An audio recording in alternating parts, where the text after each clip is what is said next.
At its peak, 1 pound of saffron cost more than a pound of gold. Not metaphorically, more than gold. Wars were fought over it. Merchants were executed for adulterating it. For over 3,000 years, entire trade routes reshaped the map of the known world to move spices from one corner of the earth to another. So here's the question nobody asks. Why? Why did spices, tiny seeds, dried bark, ground roots, become the most fought-over commodities in history?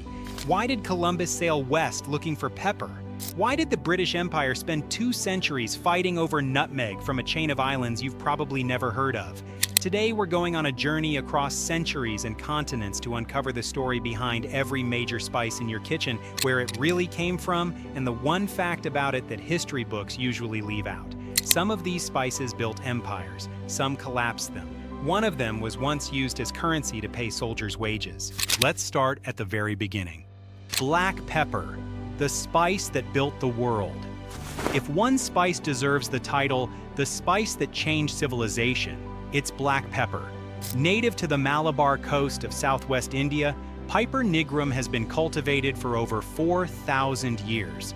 Pickers harvest the berries green and dry them in the sun until they blacken, the most traded spice in human history. Here's the fact most people don't know. When the Visigoth king Alaric sacked Rome in 410 AD, his ransom demand wasn't gold, it was 3,000 pounds of black pepper. Today, pepper sits next to salt on every table, but for most of history, it was a symbol of extreme wealth. In medieval England, peppercorns were literally used to pay rent and taxes one at a time. The phrase peppercorn rent, still used in legal contracts today to mean a token, almost symbolic payment, comes directly from this practice, and the trade routes built to move it changed the world in ways far beyond the kitchen. Venice grew rich as the gatekeeper of the European pepper trade, controlling the flow from Arab middlemen for centuries. When the Ottoman Empire tightened its grip on those overland routes in the 15th century, European nations were forced to search for a sea route to Asia instead, which is part of the real reason Portuguese and Spanish explorers started sailing around Africa and across the Atlantic in the first place. Black pepper didn't just season food, it quietly rearranged the map of global exploration. Chili pepper, the great impersonator. Here's something strange. Chili has only existed in Asian, African, and European cooking for about 500 years. Before 1492, there was no chili in India, Thailand, Italy, or West Africa. You cannot imagine Indian curry or Thai food without it. Yet for thousands of years, none of those cuisines had it.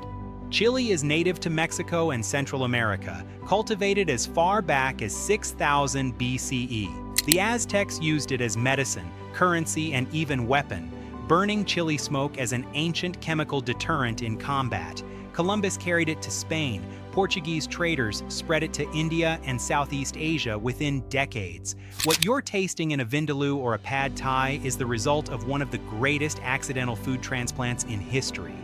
Turmeric, the ancient medicine in your kitchen. Turmeric has been used in India for 4,000 years, not primarily as a spice, but as medicine, dye, and religious symbol. It comes from the rhizome of Curcuma longa, a relative of ginger.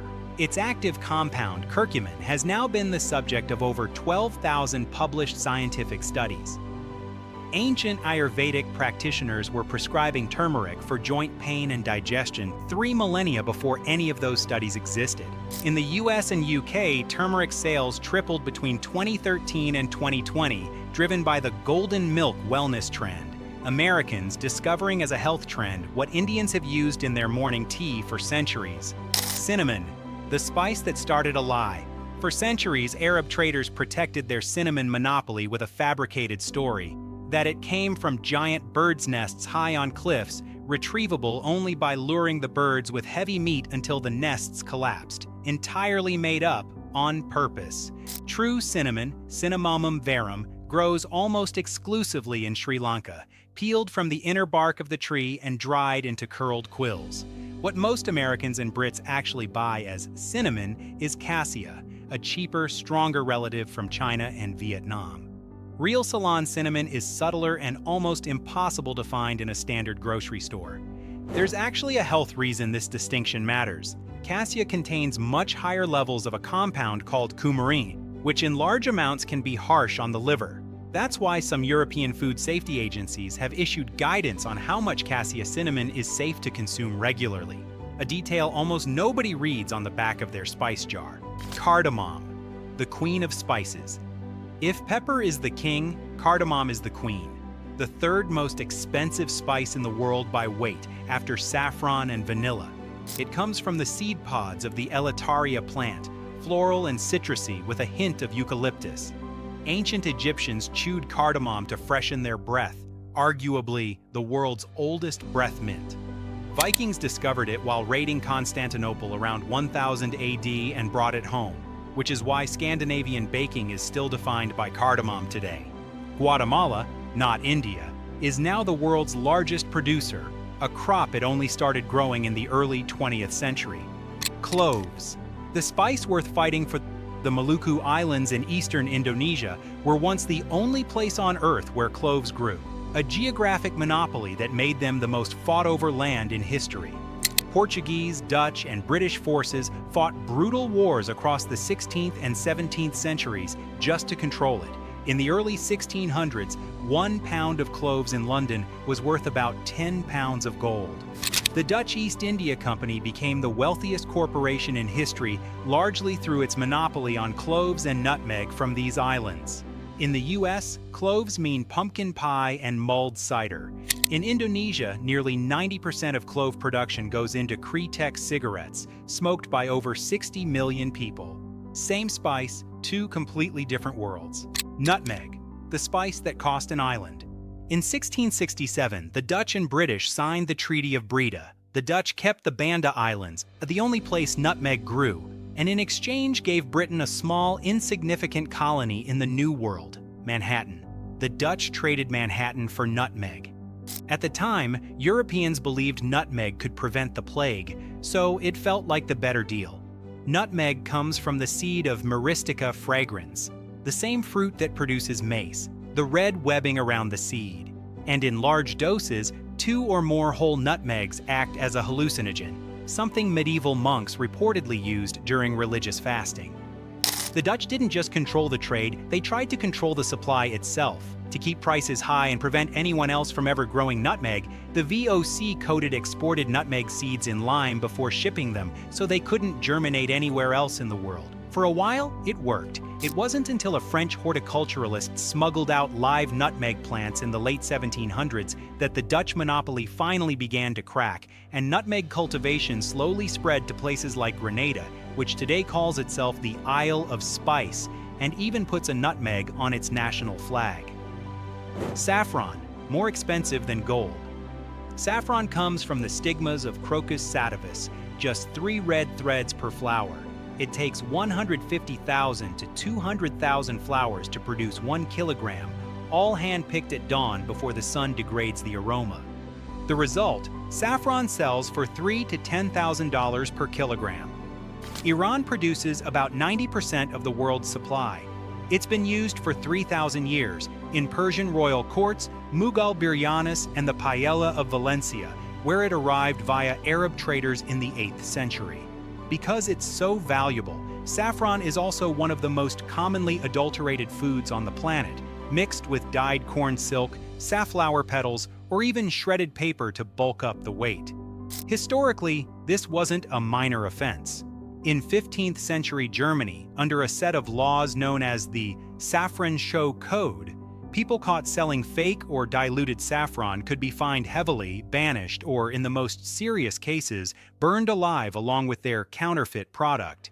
Asafoetida smells like sulfur, tastes like heaven. This is the spice most Americans have never heard of, yet at the height of the Roman Empire, it was one of the most sought-after flavorings in the known world. Called hing in India, it comes from the dried sap of giant fennel plants. Raw, it smells sulfurous and awful, but hit hot oil, and it transforms into something deeply savory and onion-like. Rome imported it so heavily from Persia that they drove its close relative, Silphium, completely extinct through over-harvesting.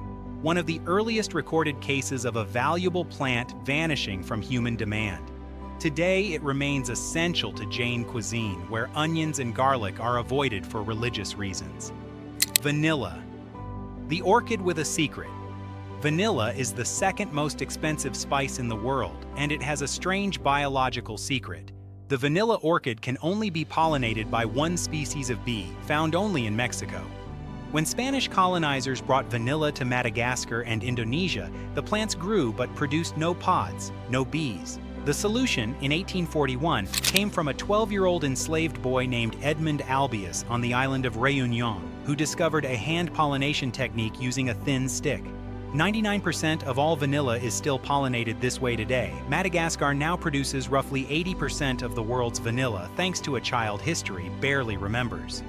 Cumin, fenugreek, and star anise, the quiet workhorses.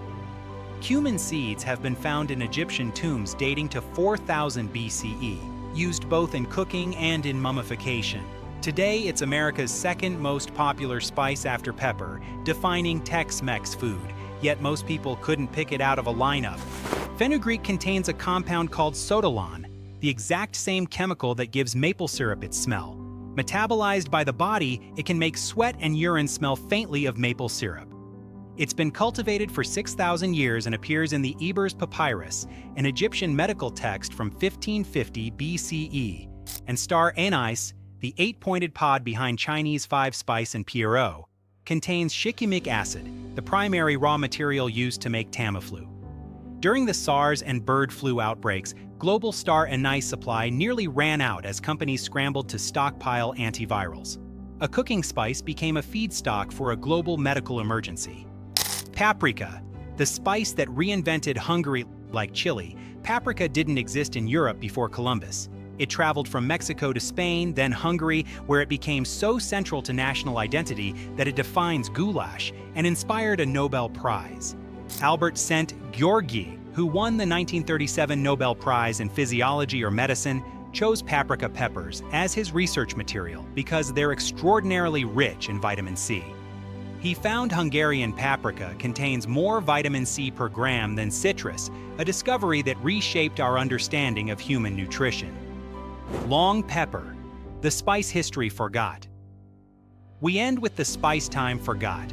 Before black pepper dominated global trade, Roman emperors and Hippocrates himself preferred long pepper, Piper longum, slender and cylindrical, hotter and more complex than black pepper, with notes of ginger and cinnamon.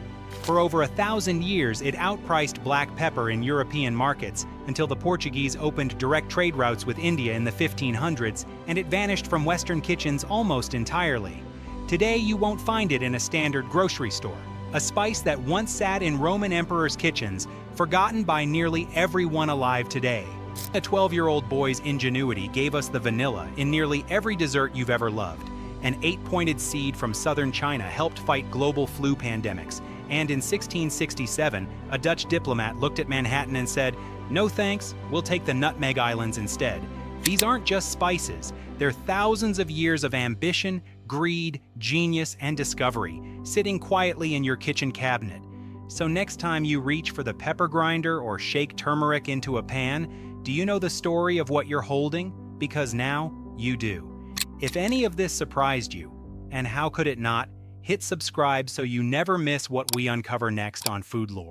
Next time, we go deep into fermentation, the invisible process behind bread, beer, cheese, kimchi, and wine, and why the microbes in your gut may have more to do with your food cravings than your brain does.